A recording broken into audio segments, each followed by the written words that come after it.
What's up, guys? This is Coach Grant with First Down Training, and today we're going to be breaking down how to add distance to your deep ball. So we're going to be talking about some of the 3 key specific things that you could do to add more distance, add about 10 yards to that deep ball, get more velocity on certain deep throws, and be able to throw this thing further on the run. So I hope this video gives you guys some value and kind of gives you them ins and outs of arm strength and how to improve that as well, okay? But also, fellas, if you guys want an arm strength training program, today only it's going to be 50% off our Improve Your Arm Strength in 10 days. So check out that very first link in the description if you want specific on-field drills, technical points, and in the gym workouts that you guys can do to improve your arm strength in 10 days, fellas. So it's under 2-week program that you guys can do. You guys can repeat it over and over again once you get through this program to help your arm strength improve, add 10 yards to that deep ball. So 50% off today only. Check out that very first link in the description, step-by-step process. Hope we get you guys on that soon. Let's get started. So we're looking at this story from Aaron Rodgers first, one of the best deep ball throwers in the game, right? So he gets nice, good arc on this throw, very accurate on his throws. But how is he able to do this thing, right? So when it comes down to mechanics, it's the same principles apply as a normal throw, right? You're thinking about weight transfer. You want to be loaded on that back leg,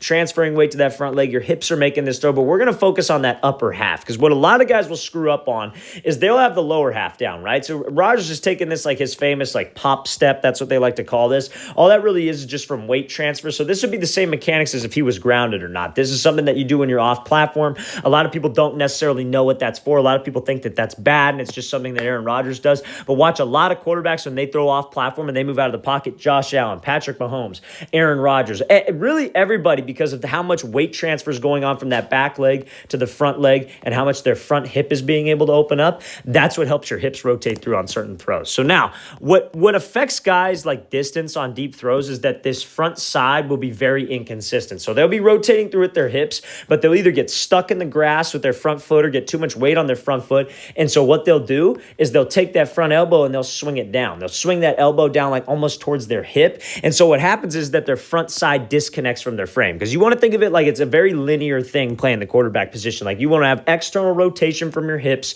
You want to be transferring weight to your front leg, but you don't want to be swinging way out with your front side. A lot of people used to say like old school way of teaching things, like you want to pretend like you got like a midget down by your waist and you want to elbow the midget to swing through for power. But the problem is your body's split down a midline. So if you swing the elbow down, they call it like opposite equal, whatever what your front side's going to do, the right side's going to do, or your throwing side's going to do opposite but equal, right? So that arm would get pushed up. You'd have a real high release point. You'd be coming down on the ball. Or what a lot of guys will do is they'll swing open their front shoulder and their arm will fly and then their hand comes under the ball. And that's why usually guys can't get that deep ball, that nose to turn over, right? So if you guys can keep that front hand by your chest, by your face, some guys like to keep it opposite collarbone like Tom Brady, but you don't swing it down and you try to stay square with your shoulders and hips at release point. You should be able to draw a square with your upper half. That's going to help with torque and it's going to help with consistency, right? Because that release point being consistent is how you're able to get that nice arc on the ball, right? So if I could drive through with my hips, you see how Rodgers is able to rotate through. He's transferring weight from that back leg to the front leg. His hips are coming through, but when you have that front hand kind of just come tight to your chest right there,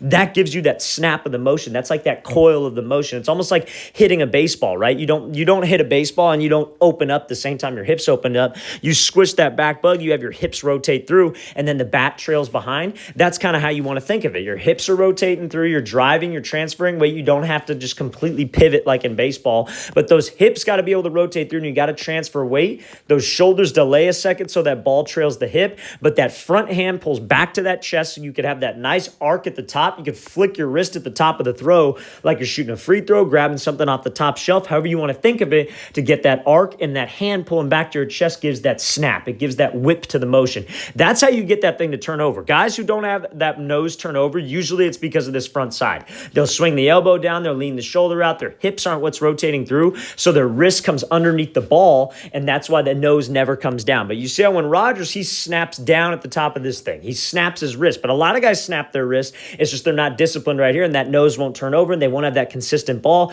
and it'll kind of fade, and it will fade almost out of bounds, right? So this is a great way to have that consistent stroke when you're throwing a deep ball, and you see the result of the football. It turns up, and then that nose just starts to come down perfectly, just like that. Nice catchable ball right there. Nose is trailing down. That's a great ball here by Rodgers. Let's watch the thing again full speed. Now we're going to take a look at Josh Allen, and we're going to be talking about, again, how you guys can get more velocity when it comes to separating your shoulders from your hips. That's the key to being able to get more distance. It's ground force and rotational force, okay? So now, looking at the story from Josh Allen last offseason, So again, throwing this deep post across the field, great air, receiver never slows down. So let's talk about this. So when we go here, it's very important to get a little bit more depth. You want to have that arc of that front shoulder, right? So that front shoulder, a lot of people say, oh, you want to get it at a 45-degree angle.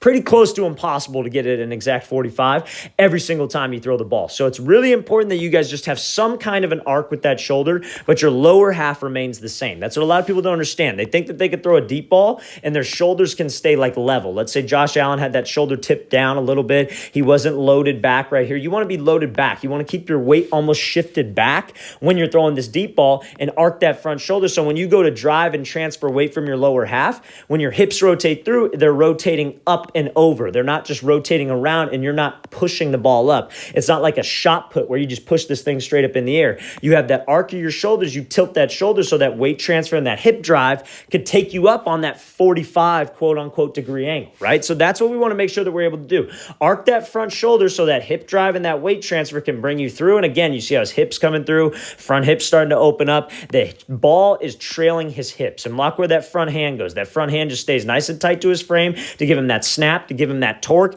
and then guess where he's snapping that wrist. He's snapping that wrist at the top like he's shooting a free throw on this thing. Shoulders and hips, you should be able to draw a square. He fits the criteria. That's what you guys got to be able to do. So make sure that we arc that front shoulder so that weight transfer, that hip drive that we talked about from that clip with Aaron Rodgers is able to swing me through. I'm able to snap that wrist at the top to be able to get more distance on this throw and to be able to get this thing to finish downfield with some air. A lot of guys can throw this thing with some air, but they throw it too short. The receiver has to slow down, and that's why they don't like throwing this thing with air. In the days of 7-on-7, where guys just take one step back, take 8 hitches, wait for the guys to get 30 yards downfield because they only play on a 30-yard field, and then they throw this thing on a line, and then, oh, it's a great play, but that's the most unrealistic thing ever, right? You got to make sure when you're throwing a deep ball, fellas, deep post, deep fade, you're anticipating it, you're getting it up early, you're not waiting, throwing it with a ton of air and let this guy go run it down. You look at guys like Joe Montana, never threw it over 40 yards usually, right? Then you look at guys like Tom Brady. He hardly throws that thing maybe, I know he can too, but he hardly throws that thing over 40 yards. It's just about getting it up quick, put some air on it so your guys can widen that separation with the DB and be able to run under it. And this is how you do that. Arcing that shoulder, getting it up quick, weight transfer, snapping my hips through. Okay, let's watch this thing again, full speed one more time. Great job by Allen. Hitching up, having that shoulder tilted up, I should say, and dropping this thing right over the top. All right, so now we're looking at the story from Zach Wilson on the run. So we're going to be talking about how you guys can get a little bit more throw power on the run. Obviously, there's a dime downfield right in the perfect spot. So we're going to be talking about what ties into getting power on the run, right? So the main key is that you got to be able to separate, what do you think?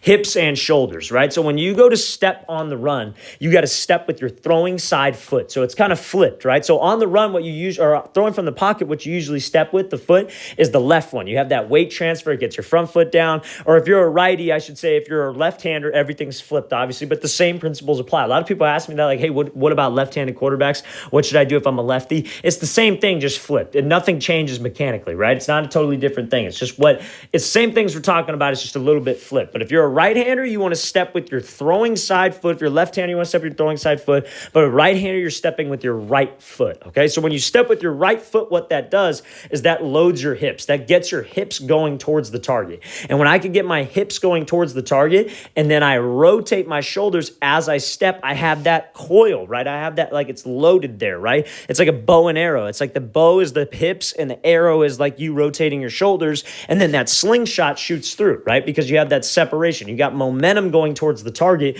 when you step with your throwing side foot. And where you angle that toe, that's super important. I can't be pointing my toe towards the sideline and trying to throw back over here because then my hips are loaded towards the sideline. I got to step in the direction of the throw, point that toe directly at the throw, and then rotate my shoulders. That's how I create torque, and that's how I get that coil. And you see when Wilson rotates through, same idea. Where does he keep that hand? I know it gets a little bit blurry right here, but where does he keep that hand? Nice and tight to his frame. He ain't swinging that elbow down. He ain't pointing that shoulder behind him. He stays nice and square to the throw as you're kicking that left leg through, and that's what gives you that snap and that whip of that motion. That's how you can get more velocity, more distance when you're on the runs. Watch the thing full speed one more time. Great job rotating those shoulders, snapping this thing through, and dropping a dime downfield. All right, guys, I really want to thank you for watching. I really appreciate it. If you guys have any questions at all on just anything quarterback or just really anything QB wide receiver, feel free to leave that in the comments below. I'll get back to you as soon as possible. And again, 50% off, improve your arm strength in 10-day training program. It's a step-by-step process with all the things you need to do mechanically, exercise-wise, and specific drills to improve your arm strength. So again, check out that very first link in the description. We give you in-game examples as well of quarterbacks and just how the drills translate to on-the-field workouts. So very first link in the description, 50% off today only. Hope we get you guys on that soon. I'll see you guys next time.